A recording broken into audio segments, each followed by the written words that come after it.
Hello दोस्तों, कैसे हैं आप सब। उम्मीद है कि आप सब मस्त होंगे और आपकी तैयारी भी मस्त चल रही होगी। दोस्तों, उत्तर प्रदेश समान अध्ययन की मॉडल पेपर के क्रम में आज का क्रम होगा 19। इसके पहले 18 क्लासेस आपकी हो चुकी हैं। जो लोग नहीं देखे होंगे, प्लेलिस्ट पड़ा है, जा करके देख लेंगे। प्रश्न काफी इंपॉर्टेंट है, तो चलिए देर न करते हुए आज के इस क्रम को आगे बढ़ाते हैं। और प्रश्न क्या कह रहा है? कह रहा है कि ओजोन परत, कलर मैं चेंज कर लूं इसका, चलिए मैं एक कलर ले लेता हूं, ठीक है। कह रहा है कि ओजोन परत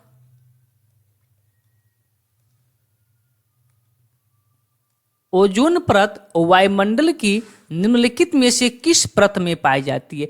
तो ध्यान दीजिएगा कि हमारे वायुमंडल के 5 परतें होती हैं। कौन कौन? क्षोभ मंडल, समताप मंडल, मध्य मंडल, बाह्यमंडल, बहिर्मंडल। ठीक है, देखिए मैं लिख देता हूं यहां पे।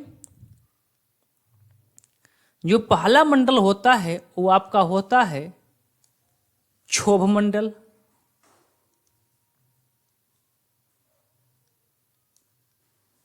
ठीक है, इसके ऊपर का जो मंडल होता है उसे कहा जाता है समताप मंडल। इसी समताप मंडल में हमारी हवाई जहाजें चलती हैं, समताप मंडल। इसके ऊपर की जो परतें होती हैं उसे कहा जाता है मध्य मंडल। ठीक है, इसके ऊपर की जो परतें होती हैं उसे कहा जाता है बाह्यमंडल। ठीक है, इसके ऊपर की जो परतें होती हैं उसे कहा जाता है बहिर्मंडल। बहिर्मंडल। ठीक है, तो क्या पूछ रहा है कि ओजोन परत हमारी वायुमंडल की निम्नलिखित में से किस परत में पाई जाती है। तो जो आपका ओजोन परत है, इसी समताप मंडल में आपकी ओजोन परत पाई जाती है। ऑप्शन नंबर कौन सा? ऑप्शन नंबर डी आपका सही उत्तर हो जाएगा। अगला प्रश्न कराए कि बांदीपुर राष्ट्रीय उद्यान निम्नलिखित में से किस राज्य में स्थित है। तो जो आपका बांदीपुर राष्ट्रीय उद्यान है, जिसको टाइगर रिजर्व का दर्जा मिल चुका है, वह है आपका कर्नाटक में। ऑप्शन नंबर ए आपका सही उत्तर हो जाएगा। ठीक है, चलिए चलते हैं। और ये भी बात याद रखेंगे कि कर्नाटक में बांदीपुर के साथ साथ कौन से टाइगर रिजर्व यहाँ पे है। तो यहीं पे आपका भद्रा टाइगर रिजर्व है, यहीं पे आपका नागरहोल टाइगर रिजर्व है, नागरहोल टाइगर रिजर्व है। ठीक है, यहीं पे आपका डांडेली अंशी टाइगर रिजर्व है। कौन? डांडेली अंशी टाइगर रिजर्व है। यहीं पे आपका बिलीगिरी रंगास्वामी टाइगर रिजर्व है।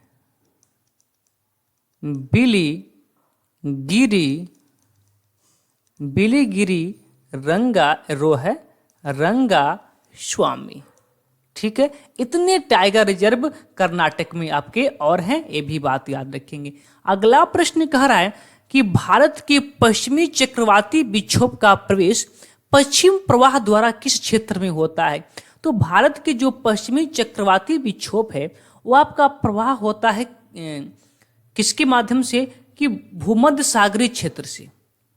कहां से? भूमध्य सागरीय क्षेत्र से। ऑप्शन नंबर डी आपका सही उत्तर हो जाएगा। चलिए अगला प्रश्न कराएं कि एक पंचायत के क्षेत्र में रहने वाले सभी वयस्कों की सभा होती है। तो जो आपका संविधान के अनुच्छेद 243 खो है, 243 खो के अनुसार ग्राम सभा एक ग्राम पंचायत में रहने वाले सभी वयस्कों की सभा होती है। कौन सा? आर्टिकल 243 खो के अनुसार ग्राम सभा एक पंचायत में रहने वाले सभी वयस्कों की सभा होती है। ऑप्शन नंबर ए आपका सही उत्तर है। आगे कराए कि महाकाव्य पद्मावत के लेखक हैं। मोस्ट इंपॉर्टेंट प्रश्न है। महाकाव्य पद्मावत के जो लेखक हैं वो आपके हैं कौन से? मलिक मोहम्मद जायसी। ऑप्शन नंबर बी आपके सही उत्तर हो जाएगा। बोलिए यहां तक बात क्लियर है? पद्मावत के लेखक कौन? मलिक मोहम्मद जायसी। बात क्लियर? चलिए यहां तक बात क्लियर है तो अगले प्रश्न की ओर चलते हैं। अगला माफी चाहते हैं, प्रश्न नंबर 6। तो है कि 1867 में केशव चंद्र सेन ने प्रार्थना समाज की स्थापना करने में सहायता की थी। प्रश्न क्या कर रहा है कि 1867 में केशव चंद्र सेन ने प्रार्थना समाज की स्थापना करने में सहायता की थी। अर्थात प्रश्न पूछना चाहता है कि केशव चंद्र सेन ने प्रार्थना समाज की स्थापना कहाँ किया था?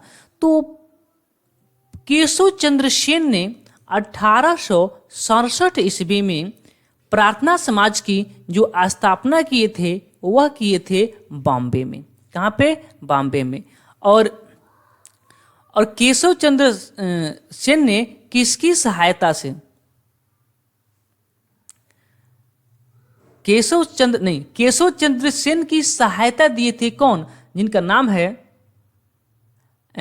आत्मरंग पांडुरंग। ये भी बात याद रखेंगे। प्रश्न के अनुसार ऑप्शन क्या है? सी आपका सही उत्तर हो जाएगा। आगे कराए कि निम्नलिखित में चंद्रगुप्त द्वितीय के दरबार में नवरत्न में से किसी ने मंत्र शास्त्र लिखा था? तो चंद्रगुप्त द्वितीय के दरबार में नवरत्न हुआ करते थे। और चंद्रगुप्त द्वितीय के साथ साथ मुगल वंश का एक और शासक था जिसका नाम था अकबर। उस अकबर के दरबार में भी नवरत्न रहा करते थे। ठीक है, चलिए अब एक बात और, विजयनगर साम्राज्य का एक शासक था कृष्णदेव राय। उसके दरबार में अष्ट दिग्गज रहा करते थे, तेलुगु के विद्वान थे सब। ठीक है, तो चलिए प्रश्न क्या कर रहा है कि मंत्र शास्त्र किसने लिखा था?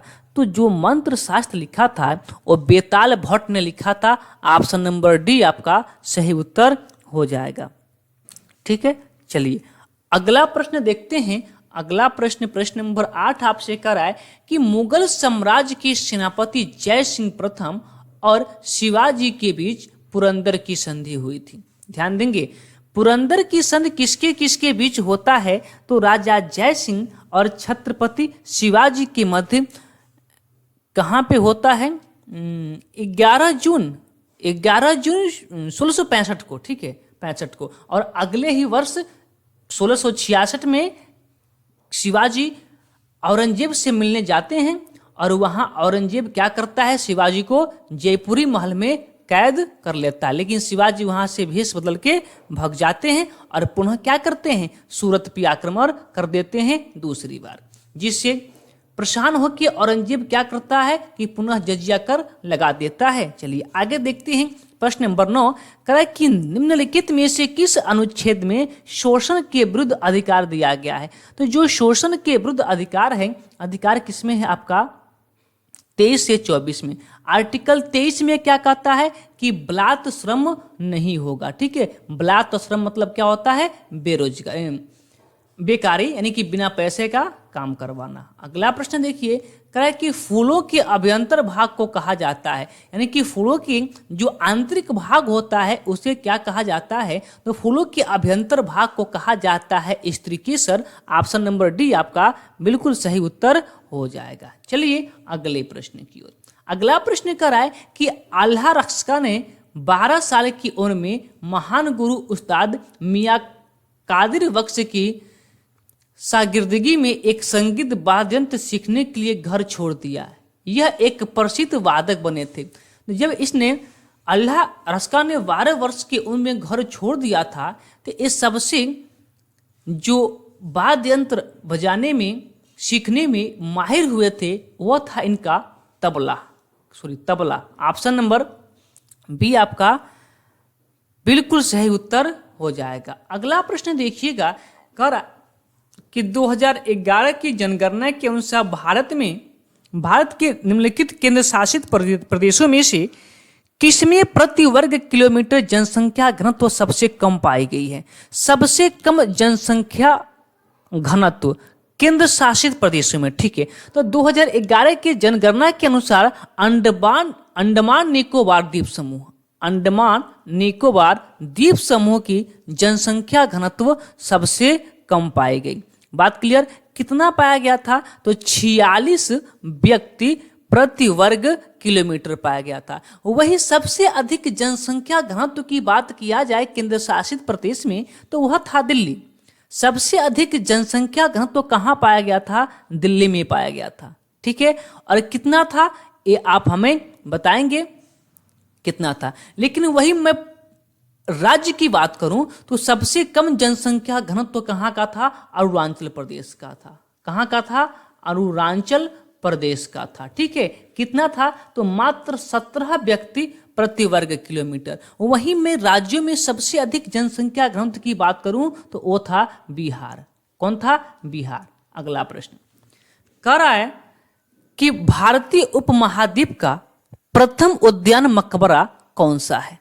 भारतीय उपमहाद्वीप का प्रथम उद्यान मकबरा कौन सा है? तो वह आपका है हुमायूं का मकबरा।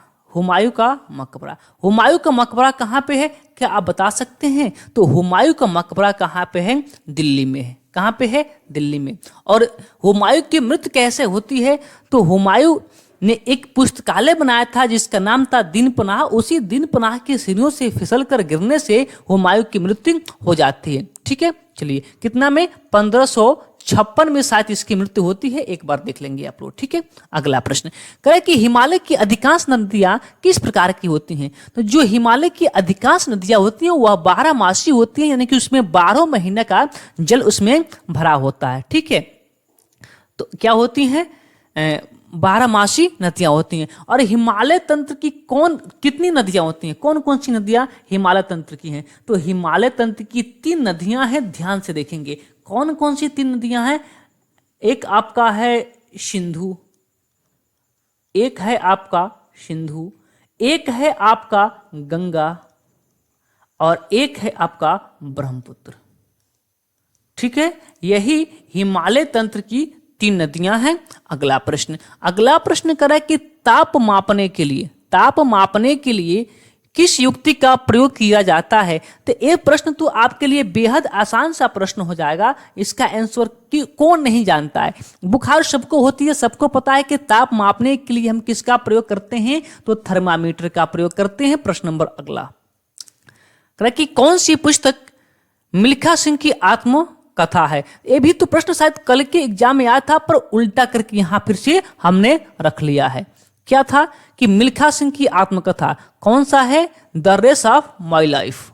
The race of my life किसकी पुस्तक है? मिल्खा सिंह की पुस्तक है। यहां तक बात क्लियर? यहां तक बात क्लियर है? तो चलिए अगले प्रश्न की ओर चलते हैं। अगला प्रश्न कह रहा है कि उलट रेपो दर यानी कि रिवर्स रेपो दर, नाम सुनिएगा हिंदी में उलट रेपो दर, लेकिन इंग्लिश में देखिए रिवर्स रेपो रेट का अर्थ क्या होता है? तो रिवर्स रेपो रेट का अर्थ क्या होता है कि वह दर जिस पर आरबीआई व्यवसायिक बैंकों को ऋण देती है। यदि आपको आरबीआई आपको ऋण देती है तो कहा जाएगा रिवर्स रेपो रेट। ठीक है, लेकिन अगर आप पैसा बैंक में आरबीआई में करते हैं जमा तो उसे कहते हैं क्या? उस पर जो ब्याज मिलता है उसे कहते हैं रेपो रेट कहा जाता है। अगला प्रश्न देखिए करा कि प्रतिवर्ष दुनिया भर में अंतर्राष्ट्रीय मलाला दिवस कब मनाया जाता है?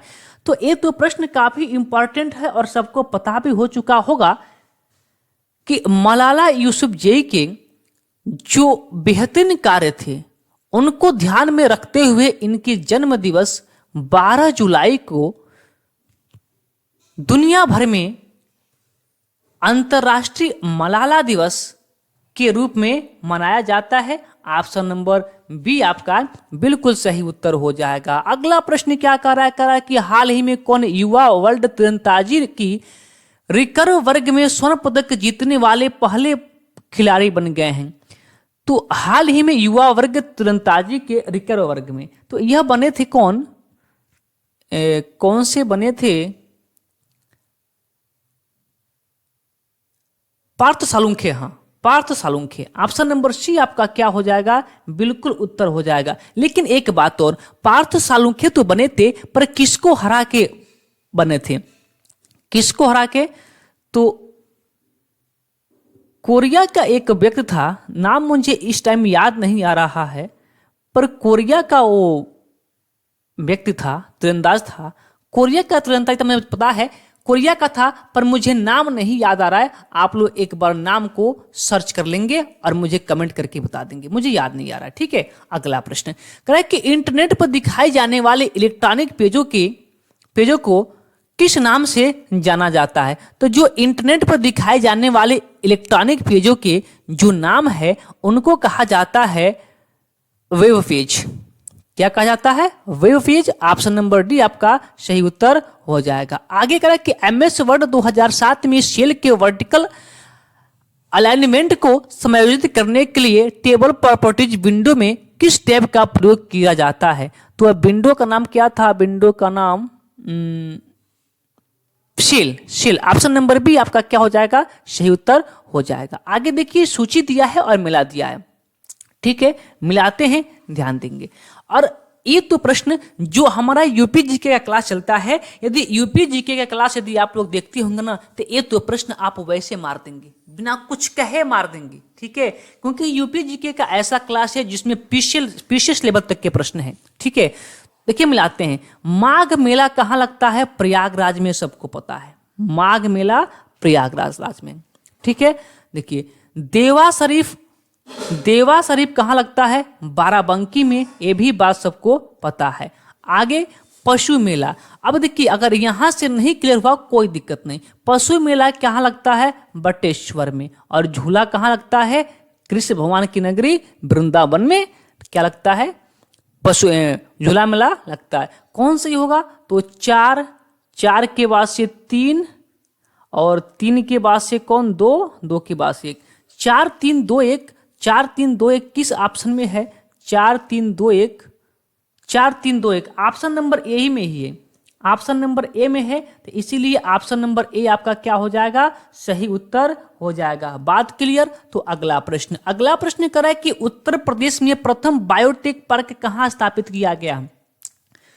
तो उत्तर प्रदेश में बायोटेक पार्क की जो स्थापना है कहां पे किया गया है? लखनऊ में किया गया है। ऑप्शन नंबर सी आपका बिल्कुल सही उत्तर हो जाएगा। चलिए अगला प्रश्न आपसे कर रहा है कि उत्तर प्रदेश में क्रियान्वित की जा रही निम्नलिखित योजनाओं में से कौन सी एक केंद्रीय सरकार की योजना नहीं है? कौन सी एक केंद्र सरकार की योजना नहीं है, अर्थात क्या है? वह राज्य सरकार की योजना होगी। ठीक है, देखिए गंगा एक्सप्रेसवे, यही क्या है? एक केंद्र सरकार की योजना नहीं है। ये कहाँ की योजना है? ये आपका योजना है उत्तर प्रदेश सरकार की। इस योजना में क्या है कि मेरठ से एक हाईवे निकाला गया है जो मेरठ से प्रयागराज तक क्या होगी? जाएगी। और उस एक्सप्रेसवे का नाम दिया गया है गंगा एक्सप्रेस वे।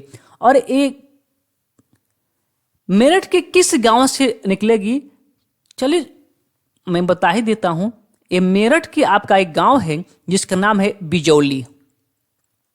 मेरठ के बिजौली गांव से प्रयागराज के किस गांव तक?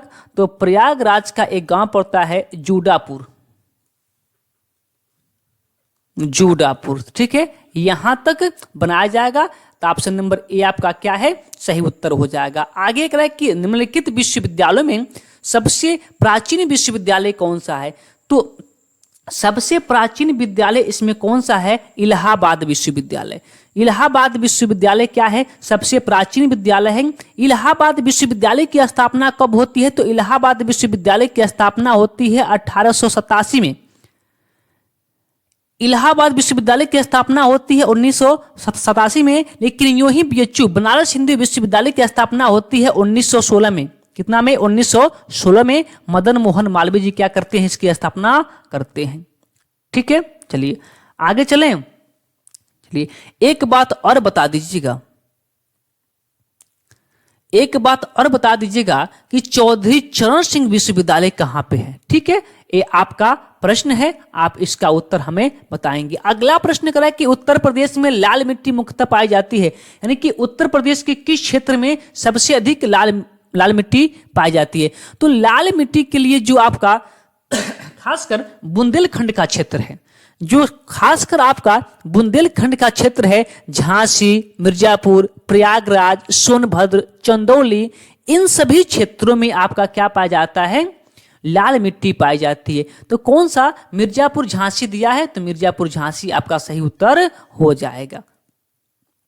बात क्लियर। तो अगला प्रश्न करा है कि उत्तर प्रदेश की प्रमुख वाणिज्यिक फसल कौन सा है। तो उत्तर प्रदेश का जो प्रमुख वाणिज्यिक फसल है वो कौन सा है, तो वह आपका वाणिज्यिक फसल कपास, गन्ना।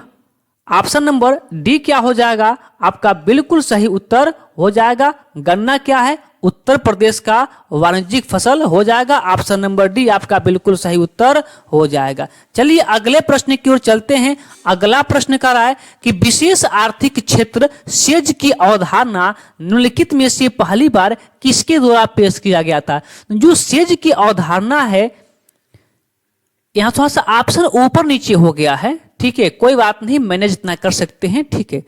तो सेज की जो अवधारणा है सबसे पहले किसके द्वारा दिया गया था, तो रूस के द्वारा दिया गया था। सेज की अवधारणा सबसे पहले रूस के द्वारा दिया गया था। ऑप्शन नंबर सी नहीं होगा, सॉरी सी होगा, ऑप्शन नंबर सी। जैसे इसको ए हो गया, ए बी हो गया, ए सी हो गया और ए डी हो गया, तो ऑप्शन नंबर सी आपका क्या हो जाएगा, बिल्कुल सही उत्तर हो जाएगा। ठीक है, अगला प्रश्न आपसे करा है प्रश्न नंबर 30 कि निम्नलिखित में से कौन सा मानव विकास सूचकांक का एक आयाम नहीं है। निम्नलिखित में से कौन मानव विकास सूचकांक का एक आयाम नहीं है, तो मानव विकास सूचकांक कौन नहीं है, तो इसमें आपका कौन नहीं है, जीवन प्रत्याशा ये तो है ही, ज्ञान है ही, जीवन स्तर है, सामाजिक स्थिति नहीं है। ऑप्शन नंबर सी क्या हो जाएगा, आपका बिल्कुल सही उत्तर हो जाएगा। अगले प्रश्न की ओर बढ़ते हैं। अगला प्रश्न कह रहा है जुलाई 2023 में विज्ञान के क्षेत्र में खोसला राष्ट्रीय पुरस्कार निम्नलिखित में से किसे दिया गया। खोसला राष्ट्रीय पुरस्कार, जो खोसला राष्ट्रीय पुरस्कार है जुलाई 2023 में दिया गया था किसको, कनिष्का विश्वास को, डॉक्टर कनिष्का विश्वास को दिया गया था। ऑप्शन नंबर ए आपका सही उत्तर हो जाएगा। अगला प्रश्न कर रहा है कि निम्नलिखित में से कौन सा विटामिन बी का पूरा नाम है। विटामिन बी का दूसरा नाम, माफ कीजिएगा, वैज्ञानिक नाम या दूसरा नाम बात ही होता है, ठीक है, दूसरा नाम या वैज्ञानिक नाम। तो B1 अकेले नहीं होता है, B1 अपने अवयवों को साथ होता है, इसलिए बी को कहा जाता है, विटामिन बी को बी कॉम्प्लेक्स। क्या कहते हैं, बी कॉम्प्लेक्स। और इसका जो रासायनिक नाम होता है बी का, वह होता है क्या, बी का पैरिडॉक्सिन।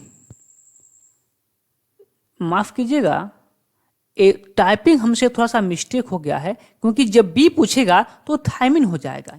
केवल बी पूछे आपसे, बी पूछे या फिर B1 पूछे, ठीक है, बी पूछे या केवल बी पूछा है या B1 पूछा है, ठीक है।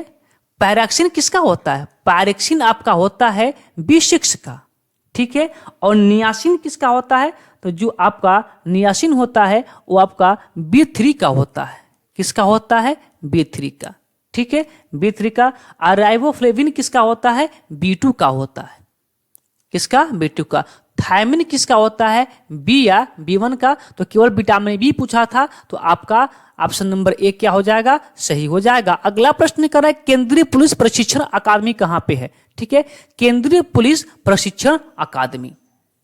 तो जो आपका केंद्रीय पुलिस प्रशिक्षण अकादमी है वो आपका है कहां पे, भोपाल में। ऑप्शन नंबर डी क्या हो जाएगा, आपका बिल्कुल सही उत्तर हो जाएगा। ठीक है, चलिए अगले प्रश्न की ओर चलते हैं। अगला प्रश्न कह रहा है प्रश्न नंबर 34 कि पहली महिला लोकसभा अध्यक्ष कौन थी। मोस्ट इंपॉर्टेंट है, पहली महिला लोकसभा अध्यक्ष आपकी थी कौन, मीरा कुमार। ठीक है, अब नाम से कहेंगे कि पुरुष हैं, पुरुष नहीं है, इनका टाइटल यही है, मीरा कुमार। यही लोकसभा की प्रथम महिला अध्यक्ष बनी थी। ठीक है, चलिए आगे चले अगले प्रश्न की ओर।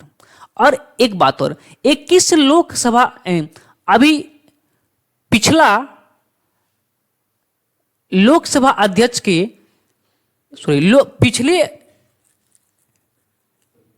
लोकसभा जो 17वीं लोकसभा थी इसके अध्यक्ष कौन थे, 17वीं लोकसभा के अध्यक्ष कौन थे, लोकसभा के अध्यक्ष कौन थे? ठीक है, आप हमें बताएंगे। ठीक है, चलिए अगले प्रश्न की ओर चलते हैं। प्रश्न नंबर 35 कह रहा है कि स्वतंत्रता संग्राम 1857 की सिपाही विद्रोह किस शहर से शुरू हुआ था? तो जो 1857 का सिपाही विद्रोह था वो आप सभी को पता होगा कि 10 मई सन 1857 को उत्तर प्रदेश के मेरठ से शुरू हुआ था। तो ऑप्शन नंबर क्या हो जाएगा? ऑप्शन नंबर डी आपका बिल्कुल सही उत्तर हो जाएगा। ठीक है, लेकिन अब यहां से अगर ये टॉपिक आया है तो आपको पता होना चाहिए कि किस जगह से कौन से नेता इसका प्रतिनिधित्व कर रहे थे। ठीक है, आप मुझे सिर्फ इतना बताइएगा कि लखनऊ से इसका कौन प्रतिनिधित्व कर रहे थे। ठीक है, अगले प्रश्न में चलते हैं। अगला प्रश्न कर रहा है कि सर्वोत्तम गुणवत्ता वाला कोयला जिसमें 80 से 95% कार्बन होता है वह होता है, वो क्या होता है? एंथ्रेसाइड। एंथ्रेसाइड ना, हाँ एंथ्रेसाइड। ठीक है, एंथ्रेसाइड। देखिए मैं पूरों को लिखवा देता हूं, सुनिएगा ध्यान से। जो पीट है, पीट कोयला, ये सबसे लो ग्रेड का कोयला होता है। इसमें 40% से कम क्या होता है? कार्बन पाया जाता है। और कोयला वही बेहतर होता है जिसमें कार्बन की मात्रा सबसे अधिक होती है। लिग्नाइट, लिग्नाइट में कितना प्रतिशत पाया जाता है? तो इसमें आपका 40 से 55% क्या होता है? कोयला पाया जाता है। और आपका कार्बन पाया जाता है। बिटुमिनस में कितना होता है?